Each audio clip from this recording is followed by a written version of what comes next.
going to paint a picture for you today. Depression is real. I always thought that it wasn't, that people were making it up for attention, when in reality, all they want is one person to notice them. It's different for everyone, but I'm going to tell you my story. This quote made me realize who I am. Lockdown is extra harsh on your mental health. When you're an overthinker who constantly needs distractions to not feel sad and lonely. My biggest goal was to make others happy, and at the end their smile would make me smile, and that would be enough. What if we had no one to make us smile? Quarantine has made it happen, and that was enough to set me up for a spiral down that I couldn't crawl back out of for a while. Overthinking was my biggest issue, especially when it came down to falling asleep. Let me play a scenario for you. You'd lie in bed and you tried to fall asleep. You close your eyes and dwell into your mind, trying to figure out who you are. You've got 3 things going for yourself now: uni, work, and free time. Uni, you're failing your theory subjects. You've never been good at art theory, but art was a way to express yourself, the only thing you're good at. But no matter how long you spend your work, whether it be 5 weeks or 5 hours, you'd end up with the same mark. That hurts. You try everything that your lecturers have asked you to try. You send drafts into tutoring resources and read over it multiple times, over and over again, and it's the best you can do. You send it in and anticipate your best work to get good marks, and when it doesn't, it tears you down. Mentally, you don't think you're good enough. Work is fine. It's the only escape you get from your own jail cell. But because of uni, you're not performing at your best of ability. You have the physical energy, but you're mentally drained. Staying up all night knowing you won't be good enough, and you slowly slip your standards. Your manager notices, but instead of asking you, he starts to take shifts away from you, until you're working a maximum of 3 hours a week, which lessens your time outside of your room, which means less time to distract you, inevitably thinking about your life. Free time.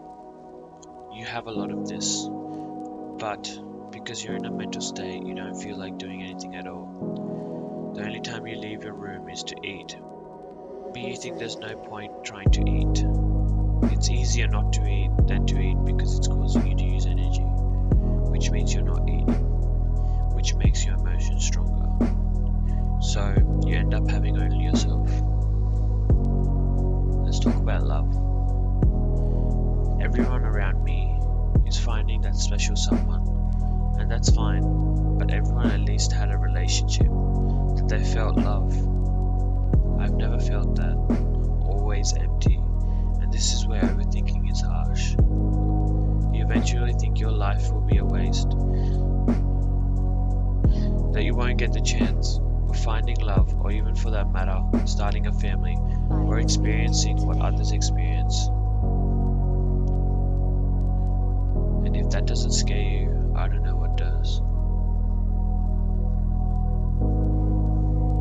Everyone always says to try and talk to someone, that it will make it easier.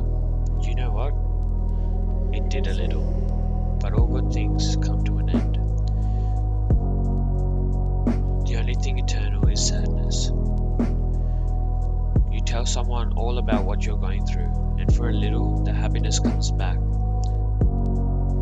But you fall, and you disappoint the person you told. And they tell you that you're unappreciative. It breaks you down. I'm sorry to that person. I'm sorry that I wasted your time. Your 4th day into the deepest, darkest hole you've ever been in. You still haven't eaten. You try to distract yourself with uni work, but you're no longer happy with what you do. So you switch to games. It doesn't do a lot, but these days you'll take anything. That friend that you told is now getting worried. You've chosen not to tell them anything anymore, because it's easier not to tell them than to disappoint someone because their advice isn't working for you. You turn to alcohol and smoking as a sign of relief, just to relax, a temporary relaxation, to help you not overthink and get to sleep a lot faster. Your birthday is around the corner, but isolation has put a stop to it. 3 people by your side, 3 people that are forced to be there because of who they are, your family. You cut a small cake, but you don't eat a piece. It's not worth it anymore. You've never felt less loved in your entire life. You're officially 20, and your teen years are gone. And those are supposed to feel the most fun. But you don't feel like you achieved anything. What's to say that you feel any different in another 20 years? So you plan on how you must end it. You lie in bed searching how to kill yourself with no pain. All these suicide hotlines are popping up everywhere, but you just want an answer. Why does it have to be more difficult than it already is? You've stopped caring about how you look.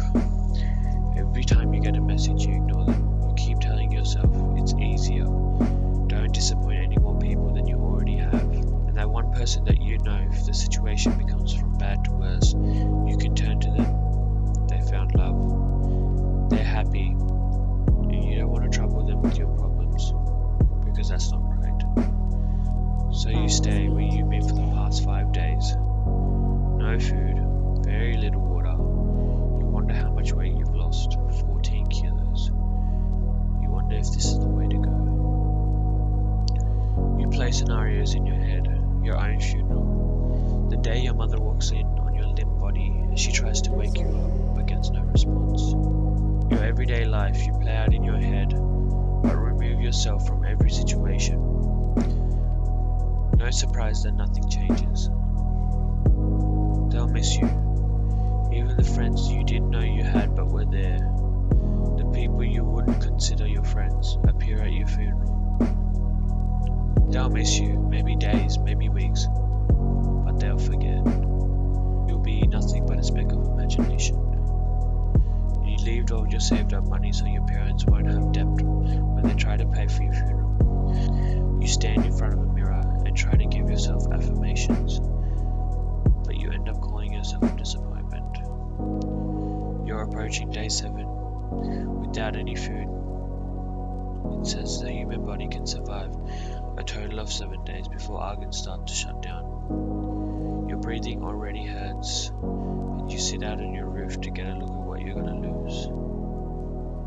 You're finally at a stage where you are happy. Your parents' financial situation will get a lot better now that they have one less child. Your friends won't have to include you in anything. Work will go on, but no one will know you're gone. Your overthinking status is over because it's about to end. 1:36 a.m. April 8th of 2020. You hope that this day will be remembered. You don't have to worry about breaking up with your girlfriend. You don't have to worry about troubling anyone with your thoughts. You couldn't even be honest with your doctor because your mother's the receptionist, and she'll read your file, so you keep it to yourself. You close your eyes. It's finally over. You cry yourself to sleep. Time feels stretched. Subconsciously you're alive, but you can't get your body to move. You feel light, almost if you're floating. It feels cold though, colder than you thought. There it was, your body, you see it. This was it. People always say, don't go towards the light. But the light was so warm, so incredibly warm. A warmth that you couldn't describe in words. So you head towards it. You extend your hand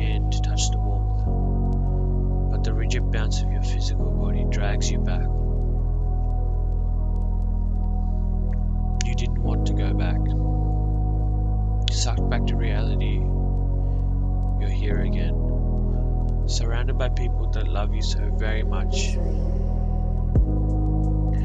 but you can't open your eyes, but you can hear everything. Prayers, cries,